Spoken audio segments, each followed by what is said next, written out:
हाय, मैं हूं इमरान अली और आज हम बात करेंगे टाइप ऑन पाथ टूल की और क्रिएट आउटलाइंस पर। स्पेशली एक सर्कल के ऊपर आप टेक्स्ट कैसे टाइप कर सकते हैं।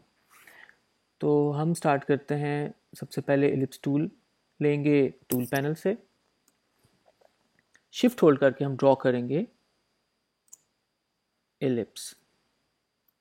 शिफ्ट इसलिए होल्ड किया है ताकि इसकी जो डायामीटर है उसकी रेशियो इक्वल रहे। अगर आप शिफ्ट होल्ड नहीं करते तो आप ओवल शेप में या किसी भी शेप में आप ड्रॉ कर सकते हैं। आप देख रहे हैं कि प्रॉपर्टीज़ पैनल में आप जाके देखें, आपको उसकी विड्थ और हाइट नज़र आएगी जो कि दोनों की वैल्यूज़ इक्वल है। और इसके साथ एक चेन है। अगर ये चेन ब्रोकन हो तो हम इन दोनों की वैल्यूज़ सेपरेटली चेंज कर सकते हैं। फॉर एग्जांपल अगर मैं इसकी 6 इंचज़ वैल्यू रखूँगा तो इसकी हाइट के ऊपर कोई फ़र्क नहीं पड़ेगा।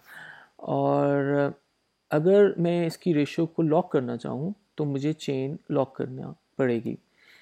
इसलिए मैं दोनों की वैल्यूज़ को रखता हूँ 6 इंचज़। अब आपने देखा कि रेशो दोनों की इक्वल है और उसके बाद मैं चेन को लॉक कर दूंगा। अब अगर मैं इस सर्कल की वैल्यू कोई भी रखूं, लेट्स से 7 अगेन, तो ऑटोमेटिकली उसकी हाइट की वैल्यू भी चेंज हो जाएगी क्योंकि इसकी रेशो लॉक है। और ज़रूरी नहीं कि आपकी विड्थ और हाइट की वैल्यू सेम रहे तो आप लॉक कर सकते हैं। आप दोनों की वैल्यूज़ को चेंज करके उनकी रेशो को लॉक कर सकते हैं ताकि उसकी फिर दूसरी वैल्यू, अगर आप एक वैल्यू को चेंज करें तो उसकी दूसरी वैल्यू उसी तनासुब से चेंज हो। अब हम सेलेक्ट करेंगे टाइप टूल की ड्रॉप डाउन मेन्यू में type on a path tool और उसको क्लिक करें आप सर्कल के ऊपर।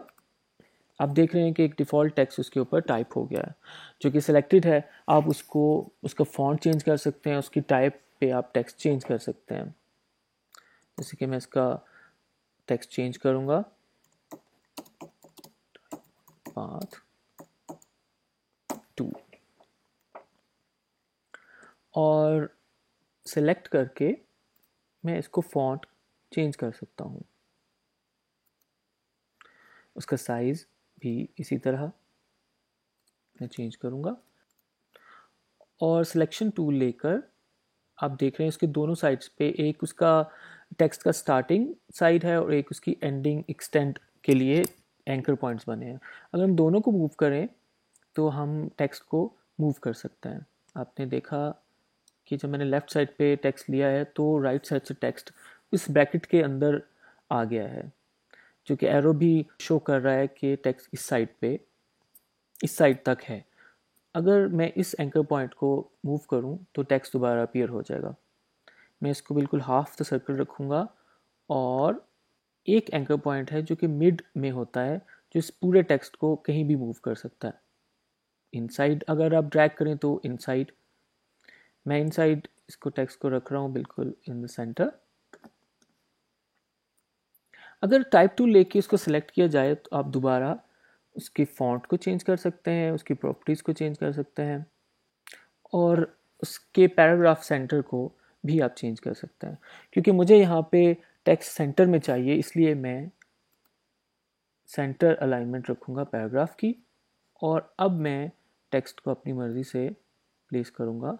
उसकी स्टार्टिंग एंकर पॉइंट और एंडिंग एंकर पॉइंट को मिडिल ऑफ द सर्कल रखूँ तो ऑटोमेटिकली मेरा टेक्स्ट सेंटर में अपीयर होगा। इसको अगर मैं सेंटर एंकर पॉइंट से मूव करूं तो कहीं भी मैं इसको बाहर सर्कल के मूव कर सकता हूं और इनसाइड भी प्लेस कर सकता हूं।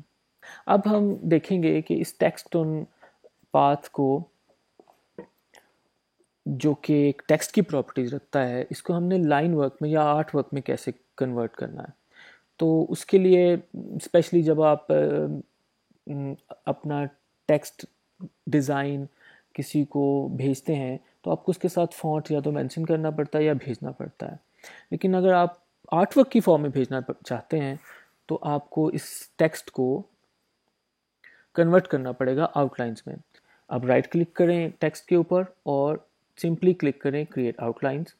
इससे हमारा टेक्स्ट कन्वर्ट हो गया है आउटलाइंस में। अब आप इस टेक्स्ट की प्रॉपर्टीज़ को चेंज नहीं कर सकते, जो टाइप की प्रॉपर्टीज़ हैं। अब आप इस टेक्स्ट की जो टाइप प्रॉपर्टीज़ हैं उनको चेंज नहीं कर सकते, बाकी इसकी जो आर्ट वर्क की प्रॉपर्टीज़ हैं वो आप चेंज कर सकते हैं। फॉर एग्जांपल स्ट्रोक चेंज कर सकते हैं, उसका कलर चेंज कर सकते हैं, उसका फिल आप चेंज कर सकते हैं। तो ये थे आज के टॉपिक। आई होप कि आपने इन्जॉय किया होगा। अगर आपने इन्जॉय किया है तो आप लाइक प्रेस कीजिए। Thank you for watching.